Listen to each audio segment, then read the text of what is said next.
Bongkahan batu beragam ukuran, dari yang kecil hingga sedang besar, mudah ditemukan di setiap sudut lereng Bukit Siam, dekat Jalan Imam Bonjol, Air Ruwai, Sungai Liat, Bangka. Pasir-pasir kuning hasil penggalian pun masih cukup mudah terlihat. Sementara di lereng bukit, tampak bekas pengerukan menggunakan alat berat. Kendati demikian, pantauan bangkapos.com pada Selasa 14 Oktober 2025 siang menunjukkan tidak ada aktivitas penggalian yang dilakukan di lokasi tersebut. Sejumlah kardus bekas nimuman tampak masih baru dan dibiarkan berserakan di sekitar area penggalian yang jaraknya cukup dekat dengan perumahan Lega Vista 3, Jalan Imam Bonjol, Air Ruwai, Sungai Liat, Bangka. Bahkan, ada sejumlah rumah yang bagian tembok belakangnya sudah sangat dekat dengan lokasi penggalian pasir di lereng Bukit Siam itu. Aktivitas penggalian tersebut diketahui berhenti hari ini setelah sebelumnya pada Senin 13 Oktober 2025 sempat dilakukan protes oleh sejumlah warga. Salah satu warga yang melayangkan protes adalah Yus Rizal. Ia menyampaikan kepada bangkapos.com bahwa teguran yang dilakukan merupakan tindak lanjut setelah beberapa kali berkomunikasi dengan pemerintah daerah untuk menindaklanjuti persoalan tersebut. Yusrizal menjelaskan bahwa aktivitas penggalian yang dilakukan pihak tertentu sudah melebihi 50 meter dari bandar yang berada di pinggir jalan raya. Menurutnya, berdasarkan ketentuan dari BPN, pemanfaatan lahan di lereng Bukit Siam seharusnya maksimal hanya 50 meter. Ia menilai aktivitas penggalian tersebut dapat menimbulkan dampak terhadap lingkungan, termasuk kekhawatiran warga akan potensi terjadinya longsor sewaktu-waktu.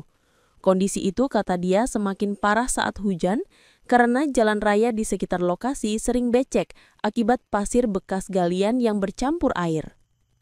Sementara itu, Kepala Dinas Lingkungan Hidup Kabupaten Bangka, Ismir Rahmat Dinianto, juga berpendapat bahwa pihak yang melakukan aktivitas penggalian di lereng Bukit Siam seharusnya menjaga norma dan kearifan lokal yang berlaku. Ia menilai kegiatan penggalian pasti menimbulkan debu, getaran, dan dampak lain terhadap lingkungan sekitar. Ismir menambahkan seharusnya pemilik tanah maupun pelaku usaha di lokasi tersebut mengkaji ulang kegiatan mereka, agar tidak terlalu mendekati kawasan hutan. Ia juga menegaskan pentingnya adanya buffer atau pembatas agar pohon-pohon dan batu-batu di sekitar lokasi tetap berfungsi mencegah terjadinya erosi maupun longsor. Setahu kami untuk di daerah tersebut itu masuk dalam status APL, tetapi itu 50 meter ke belakang. Nah, untuk belakangnya masih kawasan hutan. Itu. Sebelumnya tapi memang sempat masuk kawasan hutan, Pak, tahun-tahun sebelumnya? Dulu berdasarkan SK 357/2004 itu masih masuk kawasan hutan produksi. Nah, seiring waktu terjadi perubahan menjadi APL untuk saat ini. Berdasarkan peta 6614 juga itu sudah APL. Untuk statusnya RT RW ini tadi?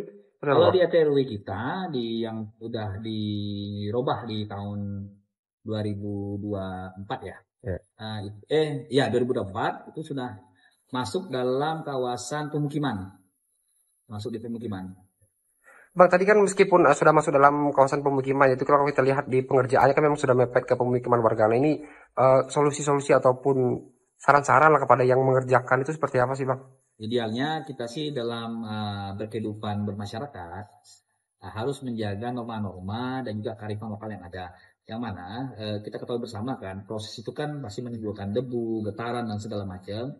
Tentunya juga bisa dikaji oleh yang pemilik tanah ataupun juga pelaku usaha yang ada di lokasi tersebut untuk mengkonfirmasi lah dengan tetangga-tetangga sekitar, dan juga tidak terlalu melakukan kegiatannya itu mepet dengan kawasan hutan. Itu harus ada buffernya, karena apa kita tahu bersama itu kan kondisinya kan banyak pohon-pohon dan juga batu-batu yang notabene itu juga berguna, bermanfaat untuk mencegah terjadinya erosi ataupun juga longsor ya. Apalagi kita ketahui bersama kalau hujan itu akan meluber ke jalan raya kita. Karena kami juga mendapatkan pengaduan juga masyarakat yang ada di seberang jalan itu akibat dari kegiatan tersebut pada saat kondisi hujan itu kan tanah-tanahnya itu turun ke aspal.